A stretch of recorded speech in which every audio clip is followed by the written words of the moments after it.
Mambo vipi? Hii ni The Pitch. Jina langu naitwa Ayubu Mgando na leo kwenye The Pitch tunaangalia mchezo wa fainali, mkondo wa pili kati ya timu ya Simba dhidi ya Berkane kutoka nchini Morocco. Mchezo ambao utapigwa New Aman Stadium pale Zanzibar. Vitu gani ambavyo Simba wanapaswa kujiandaa navyo dhidi ya Berkane siku ya Jumapili, mchezo ambao utachezwa kule Zanzibar.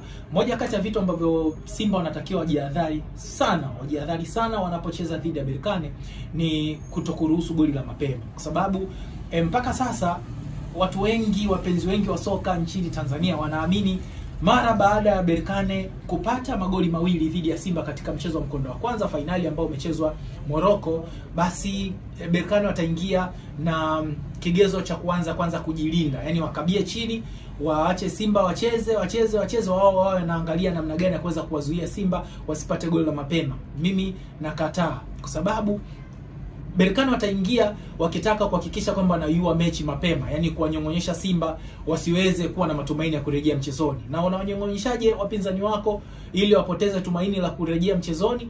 Ni kupata goli la mapema. Kwa hiyo kile walichokifanya Morocco ndicho kitu ambacho watakifanya hapa Tanzania, kwa sababu wao wanaamini ndani ya dakika 15, na timu nyingi huwa zinakuwa hivyo. Hiyo inaitwa football psychology, yani saikolojia ya mpira wa miguu. Ndani ya dakika 15 magoli mengi huwa yanafungwa kuanzia dakika ya kwanza mpaka ya 15 mpaka ya 20.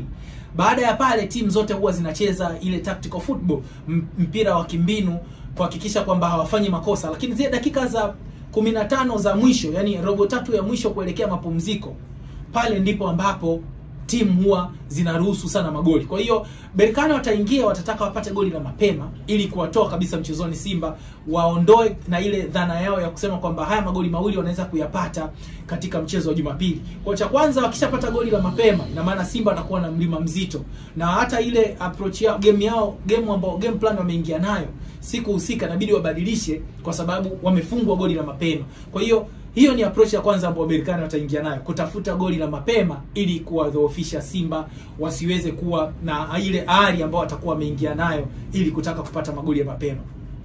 Approach ya pili atakayoingia nayo ni kukaa na mpira, kwa sababu hakuna njia sahihi ya kujilinda kama kukaa na mpira.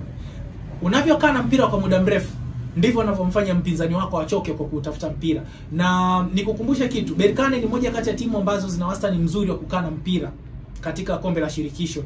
Ina wastani wa kukaa na mpira kuanzia 51.7 katika michezo yake yote ambayo imecheza, iwe ugenini iwe nyumbani. Kwa hiyo hii inanipa picha kwamba hata katika mchezo wa Simba dhidi ya Jumapili, Berkane wataingia na approach ya kupasiana pasi fupi kuhakikisha kwamba anakaa na mpira kwa muda mrefu ili kuweza kuua ile momentum, yani kuua ile kasi ya Simba kutaka kupata magoli ya haraka ili kusawazisha, alafu waangalie kama wanaweza kupata goli la ushindi. Kwa hiyo approach ya pili watakaoingia nayo ni kuhakikisha wanakaa na mpira kwa kupasiana pasi fupi kupoteza muda, ili Simba wasiweze kugain ile momentum ama kuwa na ile ari ama kasi ya kutaka kupata magoli ya mapema.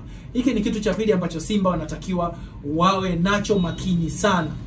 Kitu cha tatu ni kupoteza muda. Timu za Kiarabu huwa zinasifika sana kwa kupoteza muda, kwamba wanaweza kuhakikisha dakika 45 wanaenda sare na Simba ama wanaenda draw na Simba, ili zile dakika 45 kipindi cha pili waweze kupoteza muda, kuua kasi yoyote ya Simba ambao watakoingia nayo katika siku ya mchezo husika. Kwa sababu Simba wanaelewa kabisa hawana cha kupoteza. Wao wanachotakiwa kufanya ni kutafuta goli la mapema. Na hakuna kitu kibaya kama kuingia ukatafute goli la mapema. Kuna kitu kinaitwa sucker punch. Yani wakati wao wanaenda kutafuta goli la mapema, mpinzani wako yeye anakuwa yupo katika mazingira mazuri ya kukushambulia kwa counter attack. Na Berkane ni moja kati ya timu ambazo zinafanya vizuri sana kwa mashambulizi ya kushtukiza. Kwa hiyo Simba iko ni kitu kingine ambacho wanatakiwa wajiadhari nacho, kupoteza sana muda, kwa sababu wanajua kabisa wakipoteza muda Simba watata panic. Wakisha panic watatoka mchezoni. Wakitoka mchezoni, na maana ile ari na kasi ambayo wameingia nayo kwa ajili ya kutafuta goli la mapema itapotea. Hapo ndipo Berkane atakuwa amepata faida waliokuwa wanakuja kuitafuta. Lakini cha nne ni counter attack. ni moja kati ya timu ambayo inacheza direct football, mipira mirefu kuelekea kwa timu pinzani, lakini ni timu ambayo ina uwezo wa kujilinda vizuri na kushambulia kwa kasi kwa mpinzani pale ambapo atakuwa ameacha nafasi. Kwa sababu gani nasema hiki ni kitu ambacho Simba wanatakiwa kiangalie zaidi? Simba wataenda wakiwa na mentality ya kushambulia, kupata goli la mapema. Kwa hiyo unaposhambulia ina maana maeneo matatu yote yanahusika. Eneo la kushambulia, eneo la midfield na eneo la ulinzi. Timu itakuwa ina push juu, itakuwa ina press juu kuhakikisha kwamba Berkane wafanye makosa, Simba waweze kupata magoli ya mapema. Je, wakati umeipush timu juu, kutakuwa na numerical advantage, yani kuwe na ile usawa wa namna gani idadi ya watu ambao wanashambulia na wanaojilinda.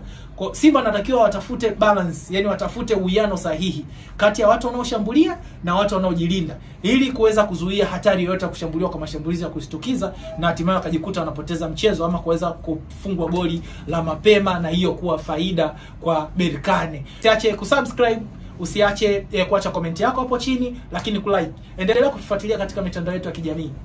Ingia Facebook, ingia TikTok, andika The Pitch pale. Nenda Instagram pia, andika Ayubu_Mgando. Utaona pale handle ya The Pitch. Baki nasi. Ciao.